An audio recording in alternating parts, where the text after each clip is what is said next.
জওয়ান যুবকেরা, আল্লাহর নবী যেদিন পৃথিবীর মাটিতে যেদিন আগমন করলেন, আর পাঁচটা সাধারণ বাচ্চার মতো নয়।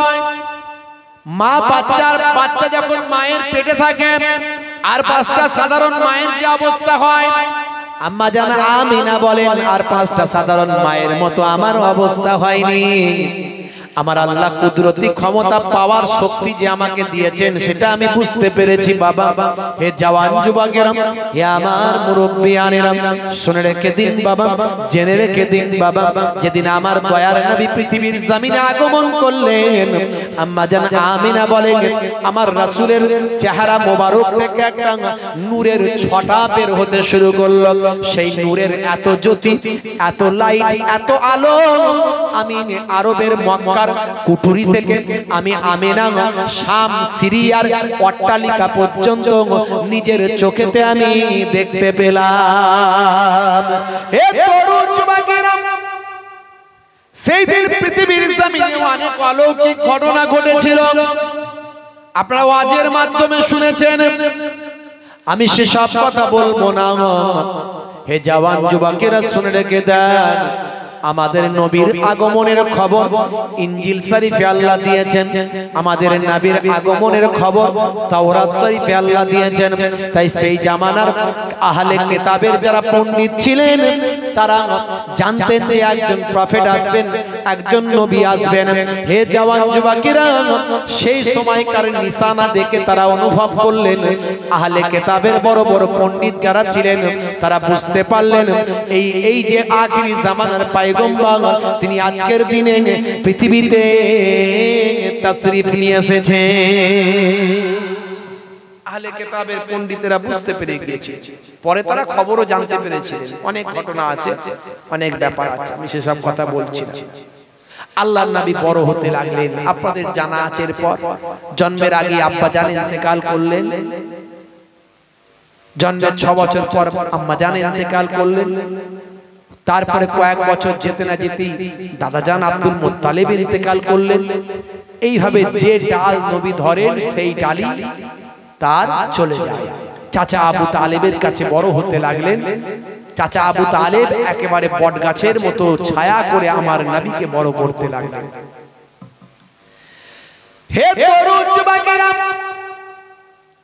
হে আমার বন্ধুরা, শুনে রেখে দেন বাবা, জেনে রেখে দেন, হে মুসলমান, মাত্র 12 বছর বয়সে ভাইরা আমার তরুণ যুবকেরা, চাচা আবু তালেবের সঙ্গে সিরিয়ায় ব্যবসা করতে গেলেন। দয়ার নবী আমার সিরিয়ায় গেলেন। হে জওয়ান যুবকেরা, পথে সিরিয়ায় যাওয়ার আগে একটা জায়গায় স্টপেজ করলেন।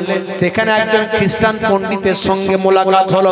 খ্রিস্টান পণ্ডিত জানতে পারলেন, বাবা, এই বাচ্চাটা সাধারণ কোনো বাচ্চা নয়, এই বাচ্চাকে দূর থেকে দেখতে পাওয়া যায়। এই বাচ্চা যেখানে রোদের মাঝখানে বসে থাকে, এই বাচ্চার মাথাতে এক টুকরো মেঘ আল্লাহর পক্ষ থেকে স্পেশাল ছায়া করতে থাকে। তিনি বুঝতে পেরে গেলেন, আরবের বুকে মক্কা নগরীতে একজন পয়গম্বর আসার বাণী আমি বুঝতে পেরেছি, আসমানি কিতাব থেকে পড়ে বুঝতে পেরেছি। আজকে মনে হয় এই দলেতে সেই বাচ্চাটা আছে। তিনি খুঁজে খুঁজে খুঁজে খুঁজে জানতে পারলেন।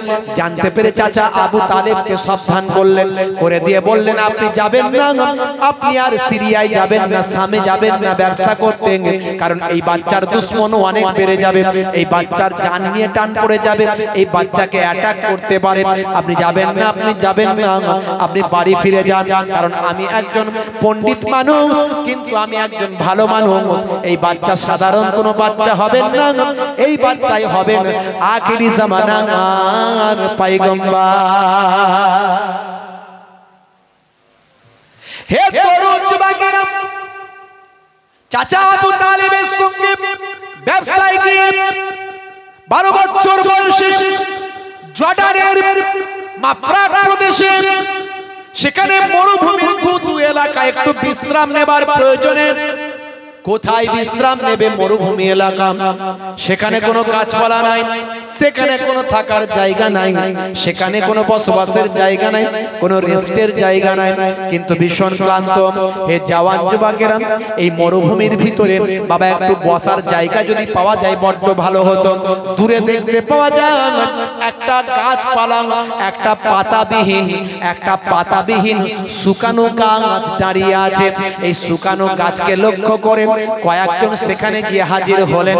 তার সঙ্গে আমার আপনার দয়ার নবী দো জাহানের বাদশাহ ছোট্ট 12 বছর বয়সে শিশু মুহাম্মদুর রাসূলুল্লাহ সেই গাছের তলাতে গিয়ে আশ্রয় নিলেন। আল্লাহর কুদরতি ক্ষমতা, সেই গাছের তলায় যখন বসলেন, বা আমার পাতাবিহীন শুকানো গাছটা আল্লাহর কুদরতি ক্ষমতা শাখা পোশাকা বিছিয়ে দিল এবং সবুজ পাতাতে পূর্ণ হয়ে গেল। সেই গাছটার নাম আজও বলা হয় সাহাবী গাছ। আজও জর্ডানের মাফরাক প্রদেশে এই সাহাবী গাছ জিন্দা আছে। 1450 বছর থেকে ওই ডালপালাবিহীন পাতাবিহীন শুকানো গাছটা আজও পাতা ফাতা বিছিয়ে দিয়ে বড় ডালপালা করে 1450 বছর ধরে ওই সাহাবী গাছটা আজও হায়াতে আছে। ইতিহাস গিয়ে দেখতে পারে, অনেকে যায় জর্ডানে যখন যায় মাফরাক প্রদেশে গিয়ে এই গাছটাই গিয়ে তারা গাছটাকে দেখে। গাছটা এখন ঘেরা আছে, ইন্টারনেটে সার্চ করলে পাবে। ওই গাছটাই কোনো ডালপালা, ওই গাছটার কোনো সবুজ পাতা টাতা ছিল না। আমার নবী দো জাহানের বাদশা শিশু নবী। এই অনেকে বলে না নবী 40 বছর পর থেকে নবী, তার আগে নবী নয়, বলে না বিয়াদবরা, বলে কিছু না। আরে 40 বছর পর থেকে সার্টিফিকেট পেয়েছে। নবী হয়েছেন আদম নবীর জন্মের আগে থেকে। রাসূল নিজে বলেছেন আদম নবী যখন মাটি আর ধুলোর সঙ্গে গড়াগড়ি করছেন তার আগে থেকেই আমি নূরে মুহাম্মাদি। জোরে হবে না বন্ধুরা আমার, তরুণ মুরব্বিয়ানেরা, বাপজিরা আমার, ভাইরা আমার, রাসূলের জীবন জিন্দেগি আলোচনা করে শেষ করতে পারবো না। রাসূলের আলোচনা করার কথা আমার আল্লাহ কোরআনে বলেছেন, ওয়া রাফা'না লাকা যিকরাক। হে নবী, আপনার আলোচনাকে আমি উচ্চ মর্যাদা দান করেছি। তা আল্লাহর নবীর আলোচনা করতে গেলে জন্মের আলোচনা করলে কোনো গুনাহ হবে নাকি? তো এক শ্রেণীর মানুষ বলে ঈদে মিলাদুন নবী বেদাত, হারাম, অমুক তমুক, বলছে না বাবা? তো ঈদে মিলাদুন নবী মানে কি? ঈদ মানে খুশি, আনন্দ, আর মিলাদ মানে হচ্ছে জন্ম, আর নবী হচ্ছে নবী আমাদের রাসূলে পাক। তাহলে নবী পাকের জন্মের খুশি, ভাই নবী পাকের জন্মতে আমরা খুশি হব না দুঃখিত হব, কোনটা? তাহলে এক শ্রেণীর মানুষ কেন বলছে তাহলে নবী পাকের জন্মে ঈদে মিলাদুন নবী হারাম, বেদাত? আখেরি জামানা, অনেক দলমত বেরোবে, খুব বুঝে সুঝে চলতে হবে। সবাইয়ের ওয়াজ শুনলে হবে না, ইন্টারনেটে যাত্রার ওয়াজ শুনে মনে করলে হবে না বাবু ঠিক বলছে। তাহলে দাদা হুজুর কেবলা ভুল বলে গেছেন নাকি? বসিরার আল্লামা হুজুর ভুল বলে গেছে? মঈজউদ্দিন হামিদি সাহেব রহমাতুল্লাহ ভুল বলে গেছে? নেসারউদ্দিন সাহেব ভুল বলে গেছে? কি গো বাবাজি আমার, বড় বড় আল্লাহর ওলি বান্দারা যেমন তাদের ইলমে জাহিরি ছিল তেমন ইলমে বাতিনি ছিল। তারা আমাদের সঠিক পথ দেখিয়ে দিয়ে গেছে, তারা আমাদের সঠিক দিশা দেখিয়ে দিয়ে গেছে। এখন আখেরি জামানা অনেক দলমত বের হচ্ছে, যেসব দলমত 10-20 বছর আগেও আপনারা নাম শুনেননি, সব নতুন নতুন বের হচ্ছে। বড় বড় লেকচার দিচ্ছে, কোরআন হাদিস বলছে ঠিক, ব্যাখ্যাটা করছে ভুল। ব্যাখ্যাটা ভুল করে মানুষকে বুঝিয়ে দিচ্ছে, বুঝতে পারছেন? চলবে না। আল্লাহর নবীর জন্ম না হলে রাসূলের সুন্নাত পাবেন কোথা থেকে? তাহলে নবীর জন্মের আলোচনা না করলে রাসূলের সুন্নাতের আলোচনা হবে কি করে? জন্ম না হলে সুন্নাত পাবো কি করে? আগে তো জন্ম, তবে তো তার কাজ। কথা ঠিক না ভুল? ভাইরা আমার, তরুণ যুবকেরা আমার, মুরব্বিয়ানেরা আমার, বলছে জন্মের আলোচনা কোরআনে নাই। বোকা কোথাকার, জন্মের আলোচনা কোরআনে নাই। সূরা বাকারা খুলে দেখো, হযরত ইব্রাহিম আলাইহিস সালাম আজ থেকে কিছু কম বেশি 5000 বছর আগে আমাদের নবীর জন্মের কথা বয়ান করেছে। যেটা হবে না, আমাদের নবীর জন্মের কথা হযরত ইব্রাহিম আলাইহিস সালাম, জাতির পিতা যাকে বলা হয়, সেই ইব্রাহিম খলিলুল্লাহ আমাদের নবীর জন্মের বয়ান করেছেন। সেটা আল্লাহ কোরআনে দিয়েছেন। সূরা বাকারা খুলে দেখুন, সম্ভবত 129 নম্বর আয়াত খুলে দেখুন। ইব্রাহিম নবী আল্লাহর কাছে কি কথা বলছেন? হে আল্লাহ, হে আমার মাবুদ, আপনি তাদের মধ্যে থেকে একজন পয়গম্বর পাঠান।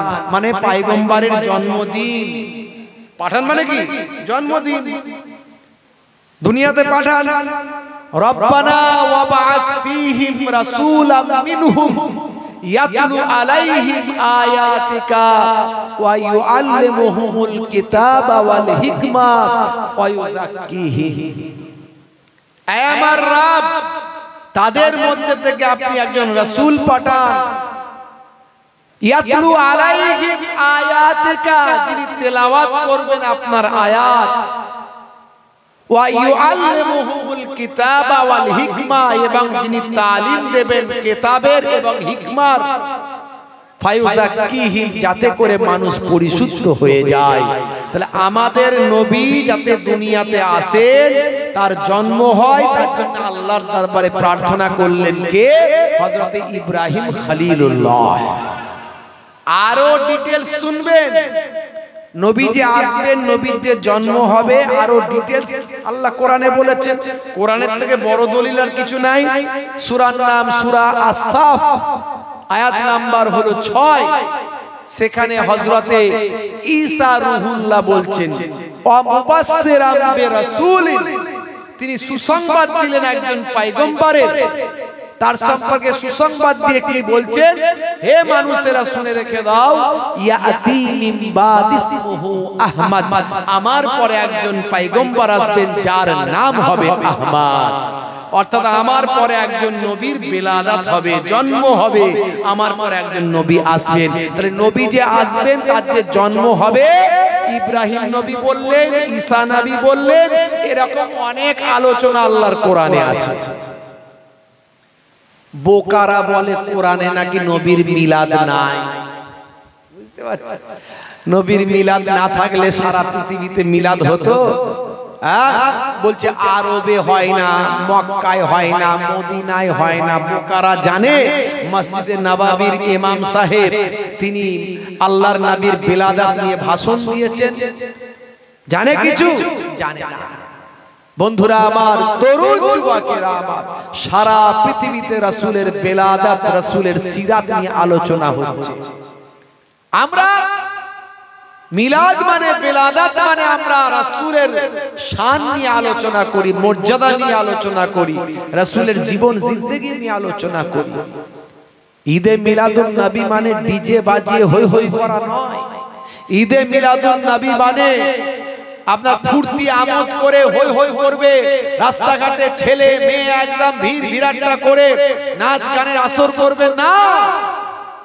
ভালো করে জানলে না যে ঈদে মিলাদুন নবীতে কি হয়, মন্তব্য করে ফেললে। বোকা কোথাকার। বন্ধুরা আমার, তরুণ যুবকেরা আমার, মুরব্বিয়ানেরা আমার, আমাদের নবী, আমাদের রাসূল রোজা রেখেছেন। সাহাবী জিজ্ঞাসা করছেন, হুজুর কিসের রোজা রেখেছেন হুজুর? আল্লাহর নবী বললেন, জানো না, এই আজকের দিনে আমার বেলাদাত হয়েছে, সেই বেলাদাত উপলক্ষে, আমার জন্ম উপলক্ষে আমি রোজা রেখে দিয়েছি। তাহলে নবী পাক সাল্লাল্লাহু আলাইহি সাল্লাম বলছে, নবীর যুগে ঈদে মিলাদুন নবী ছিল না, মানে নবীর যুগে জন্মের খুশি ছিল না।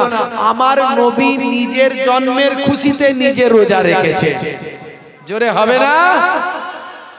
বোকারা জানে খালি কে কি বললো না বললো লাপালাপি করে। মহাব্বতের সঙ্গে দরুদ শরীফ আল্লাহুম্মা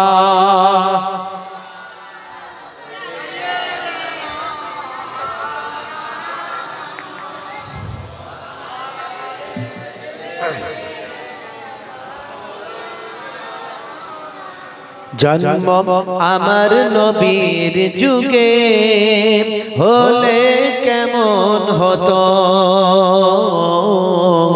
জন্ম আমার নবীর যুগে হলে কেমন হতো, দুনয়নে রসূল পাক দেখলে কেমন হতো, দুনয়নে রসূল পাক দেখলে কেমন হতো, জন্ম আমার নবীর যুগে হলে কেমন হতো। আল্লাহুম্মা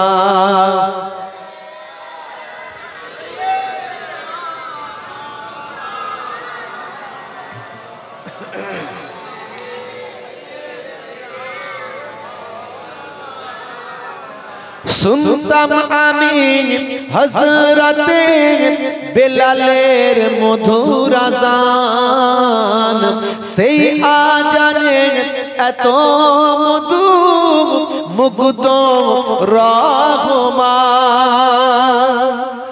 জোরে হবে না?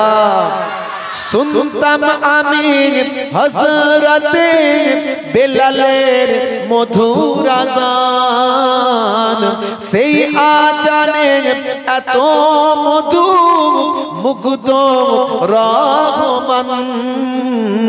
দয়ার নবীর পিছে নামাজ পড়লে কেমন হতো, দয়ার নবীর পিছে নামাজ পড়লে কেমন হতো, দুনয়নে রসূল পাক দেখলে কেমন হতো, দুনয়নে রসূল পাক দেখলে কেমন হতো, জন্ম আমার নবীর যুগে হলে কেমন হতো। আল্লাহুম্মা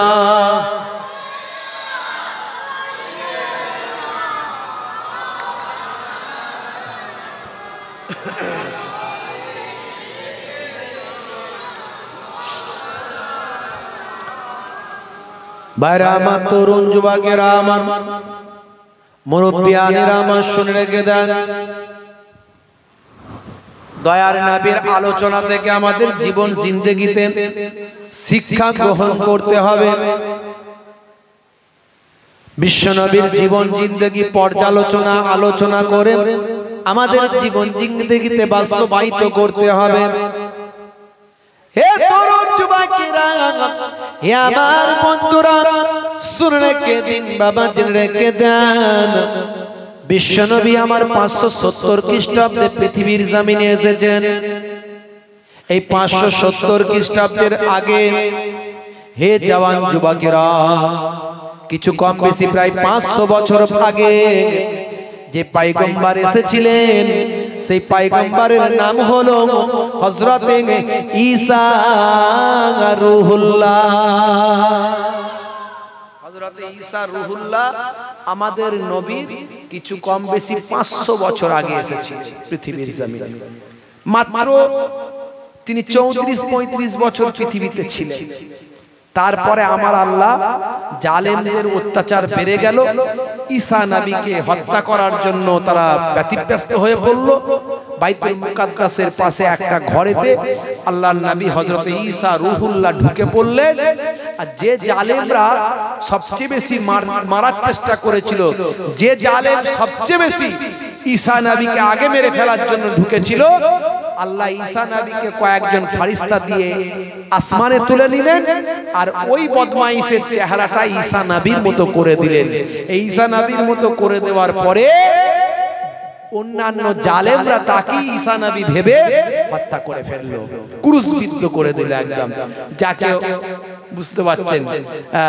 তারা বলে যে এটাই মনে হয় ঈসা নবী। না, আসলে ঈসা নবী তিনি মারা যাননি, আল্লাহ তাকে চৌথা আসমানে তুলে নিয়েছে, তিনি এখনো জীবিত আছেন। আখেরি জামানায় আমার আল্লাহ তাআলা পৃথিবীতে পাঠাবে এবং তিনি দীর্ঘদিন রাজত্ব করবেন।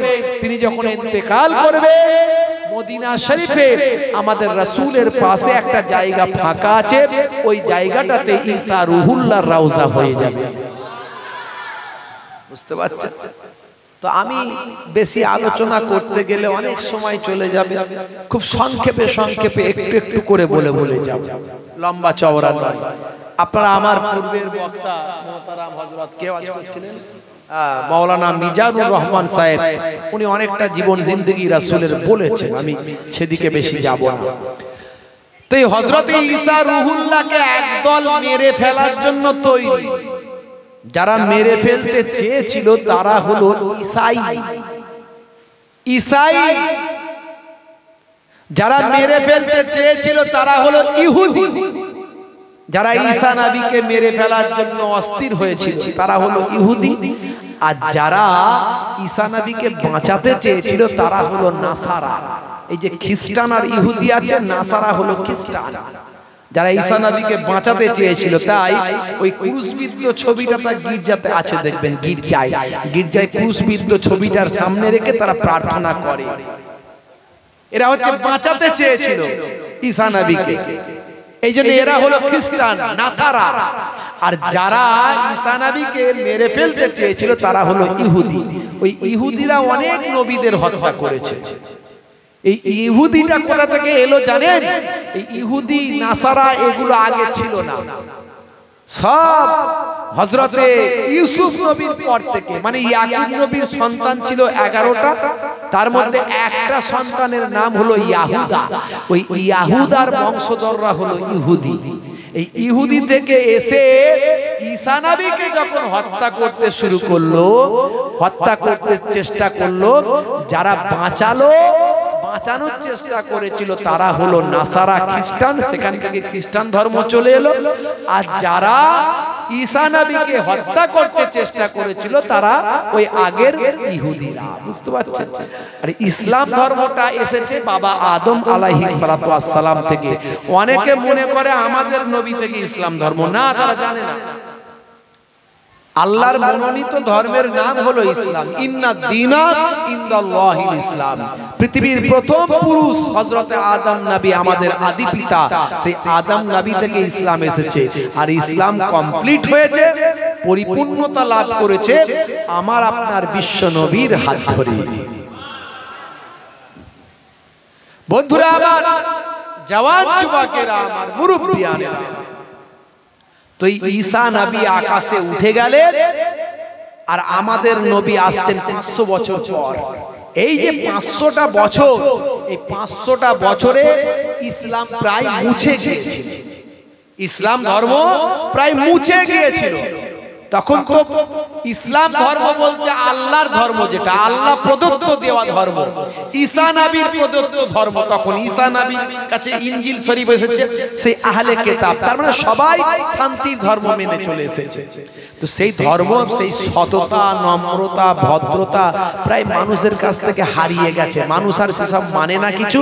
এখন যার জোর যার মুল্লুক, তার জোর যার মুল্লুক।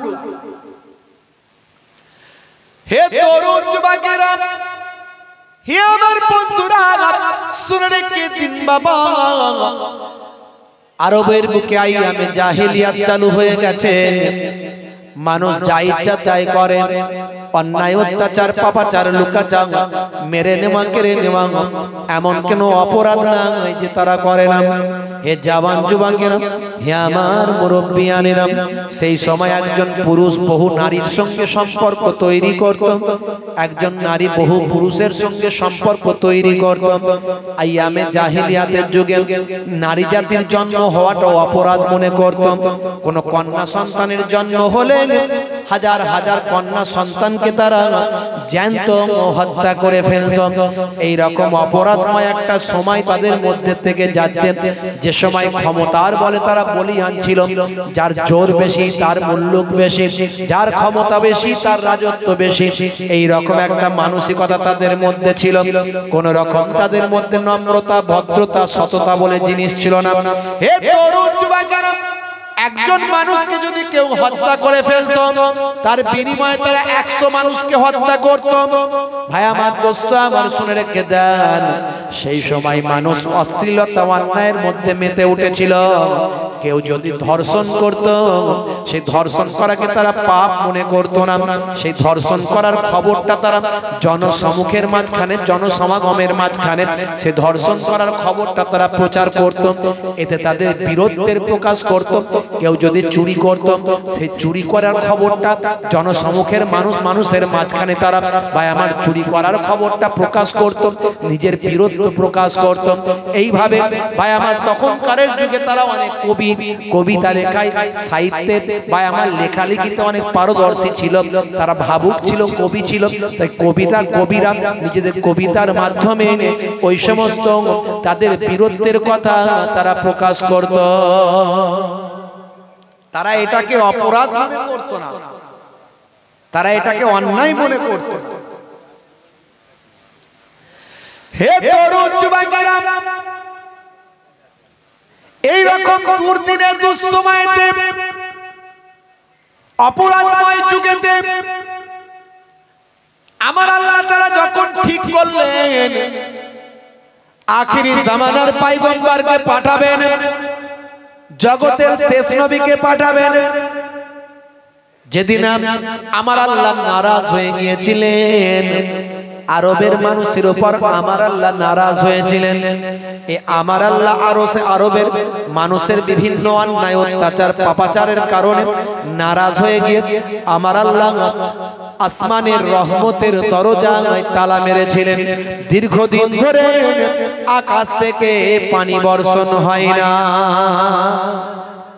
দীর্ঘদিন ধরে আকাশ থেকে পানি বর্ষণ হয় না। হে তরুণ যুবকেরা, এই আকাশ থেকে দীর্ঘদিন ধরে পানি বর্ষণ না হওয়ার কারণে আরবের মানুষ হাই পানি করে চিৎকার শুরু করলো। পশু পাখিগুলো সব পানি পানি করে অস্থির হয়ে পড়ল। পশু পাখিগুলো সব মারা যেতে শুরু করলো।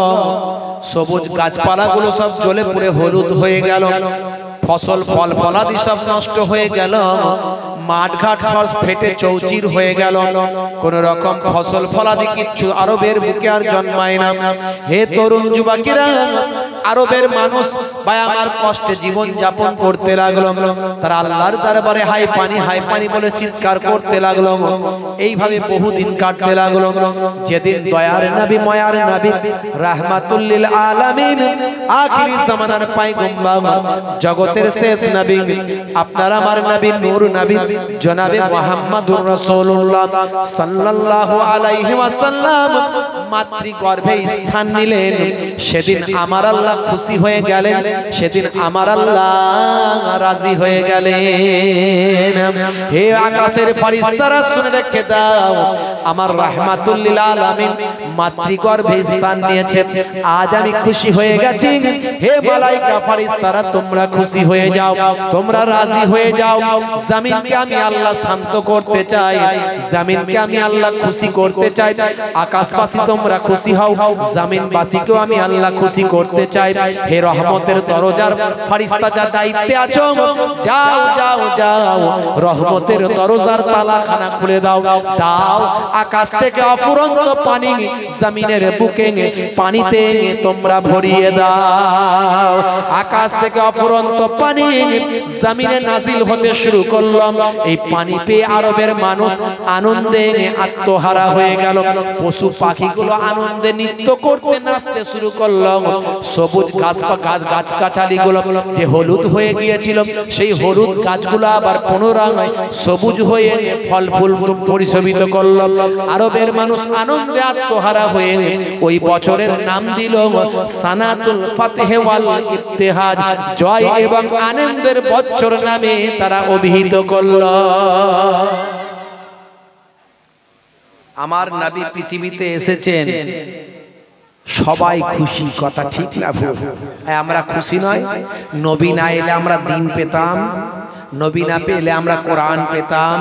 দাড়ি টুপি জুব্বা, পাক পবিত্র হওয়া, পেচ্ছাপ করে পবিত্র হওয়া, ওযু গোসল ফরজ নামাজ এটা ওটা জানতাম কিছু? হ্যাঁ, ছোটদের স্নেহ বড়দের সম্মান, মায়ের পায়ের তলায় জান্নাত জানতাম আমরা? জানতাম না কিছু। তাহলে নবী এসেছেন, আমরা খুশি না বেজার? জোরে বলে খুশি। আমার আল্লাহ খুশি হয়েছেন, ফারিস্তারা খুশি হয়েছেন, আরবের মানুষেরা খুশি হয়েছে, আমরা খুশি হয়েছি। খুশি হয়নি একজন, সেটা কে জানেন? বলেন তো কে খুশি? কে হয়নি? শয়তান খুশি হয়নি।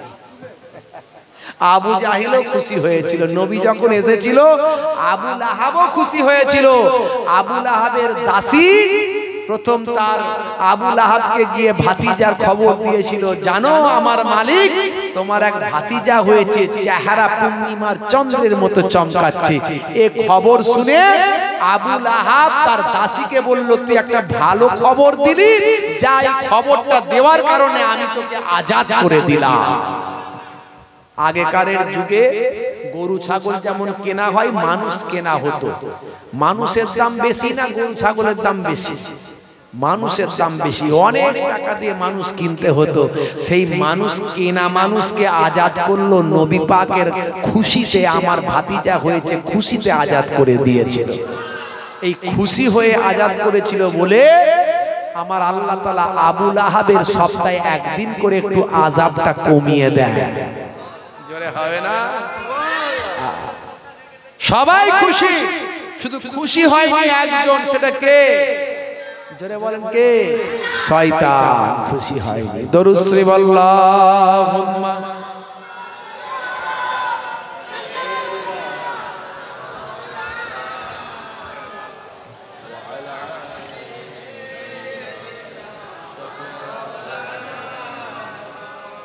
দয়ার নবী গো আমার ময়ার নবী গো, সব ছাড়িব কিন্তু তোমায় ছাড়তে পারি না।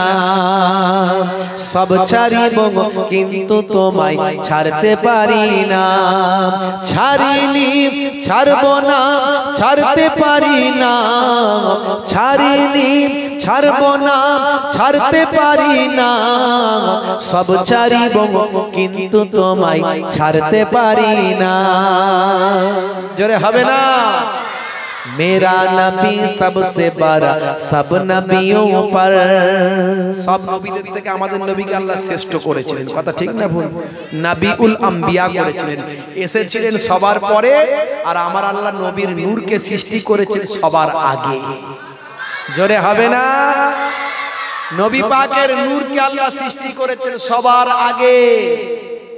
আদম সৃষ্টির আগে, জিব্রাইল ফারিস্তা সৃষ্টির আগে, আল্লাহ রাব্বুল আলামিন সবচেয়ে প্রথমে আমাদের নবীর নূরকে সৃষ্টি করে আরশে আজিমের নিচে রেখেছিলেন। আপনাদের জানা আছে ওয়াজ? জিব্রাইল ফারিস্তা যখন বললেন, ইয়া রাসূলুল্লাহ আপনি আমাকে ছোট কেন বললেন? বলে, ভাই জিব্রাইল আপনার বয়স কত? বলে, বয়স তো বলতে পারবো না। বলে, কোনো হিসাব নিকাশ কিছু আছে? লোকে বলে না বড় বন্যার সময় আমার জন্ম, বলে তো একটা নিকাশ, হিসাব নিকাশ তো বলে, তোমার হিসাব নিকাশ কিছু আছে? বলে, আল্লাহ এই আমার পয়গম্বর, আমার আল্লাহ আমাকে ফারিস্তা করে সমস্ত নবীদের কাছে ওহী নিয়ে আসার অনুমতি দিয়েছেন। পৃথিবীতে যত পয়গম্বর নবী এসেছেন সবার কাছে আমি জিব্রাইলই ওহী নিয়ে এসেছি। বলে, সে তো বুঝলাম, কোন আরো কিছু হিসাব নিকাশ আছে কিছু? বলে, হ্যাঁ, আমার জন্মের পরে আমি আরশে আজিমের নিচে একটা সুন্দর তারকা দেখতে পেতাম। তাই নাকি? বলে, হ্যাঁ। আচ্ছা জিব্রাইল, তুমি ওই তারকা কিভাবে দেখতে একটু বলো তো? বলে, হুজুর ওই তারকা আমি একবার দেখতাম, আবার ৭০,০০০ বছর দেখতে পেতাম না। আবার একবার দেখতাম, আবার ৭০,০০০ বছর আমি দেখতে পেতাম না। বলে, তাই নাকি? কতবার দেখেছি কিভাবে? বলে, হুজুর আমি হিসাব করেছি এটা, যে আমি আমার জীবনে ৭২,০০০ বার দেখেছি। জোরে হবে না? আচ্ছা ভাই জিবরাইল, তুমি কি এখনো সেই তারকা দেখতে পাও? ইয়া রাসূলুল্লাহ, আদম সৃষ্টি হওয়ার পর থেকে আর দেখতে পাইনি। শুনে রেখে দাও ভাই জিবরাইল, ওই যে সুন্দর তারকাটা দেখতে পেতে, ওই তারকার অন্য কেউ নয়, ওই তারকাটাই ছিল আমি মুহাম্মাদুর রাসূলুল্লাহর নূরে মুহাম্মাদি। জোরে হবে না? আমার আল্লাহ যখন আদমকে সৃষ্টি করলেন, মাটি কাদা দিয়ে বিভিন্ন উপাদান দিয়ে যখন পুতুল তৈরি করে 40 দিন ফেলে দিলেন, ফেলে রাখলেন।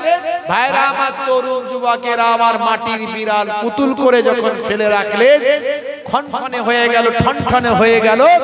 এবারে আমার আল্লাহ হযরতে আদম নবীর নাকের ভিতর দিয়ে রূহটা ভিতরে দিলেন। দেওয়ার পরে রূহটা বেরিয়ে চলে এলো। বেরিয়ে আসার পরে রূহ বলে, আল্লাহ অনেক অন্ধকার, থাকতে পারবো না, এত বড় শরীরে, এত বড় চেহারার ভিতরে আমি অন্ধকার জায়গায় রূহ কেমন করে থাকবো? তখন আমার আল্লাহ তাআলা আরশে আজিম থেকে ওই সুন্দর তারকা নক্ষত্র নূরে মুহাম্মাদিকে নিয়ে এসে হযরতে আদম নবীর পেশানিতে, কপালেতে দিয়ে দিলেন। দেওয়ার পরে হযরতে আদম নবীর সারা শরীরের ভিতরটাই নূর আর নূর হয়ে গেল। এবারে আবার রূহকে নাকের ভিতর দিয়ে ভিতরে ঢোকানো হলো। সেই রূহকে এবার জিজ্ঞাসা করা হলো, কেমন লাগছে? বলে, এবারে আর কোনো অসুবিধা নাই আল্লাহ। তাই আদম নবীর জন্মের পর থেকে ওই নূর আমি আর দেখতে পাই না। হে তরুণ যুবকেরা, আমার আল্লাহ আপনার আমার নবীকে, নবীর নূরকে সৃষ্টি করেছেন সকলের আগে। আর আপনার আমার নবীকে আল্লাহ সৃষ্টি করে পাঠালেন পৃথিবীর বুকে মানুষ এবার পয়গম্বর করে, সমস্ত পয়গম্বরদের পরে।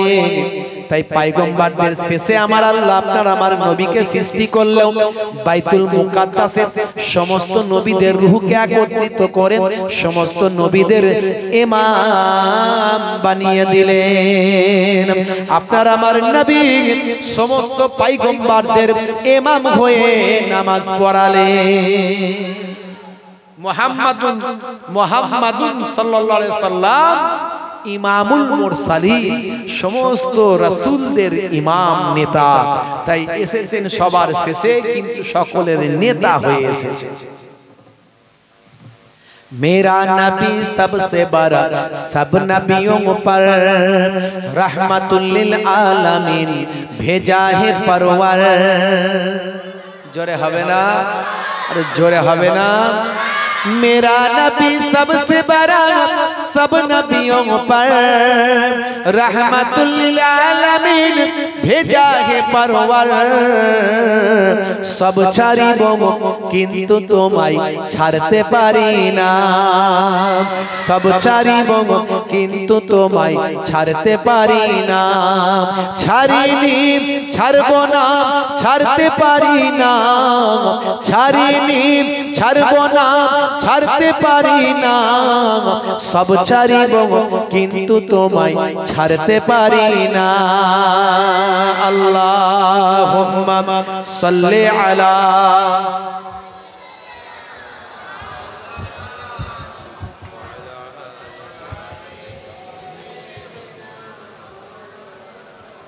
ভাইরা আমার, তরুণ যুবকেরা আমার,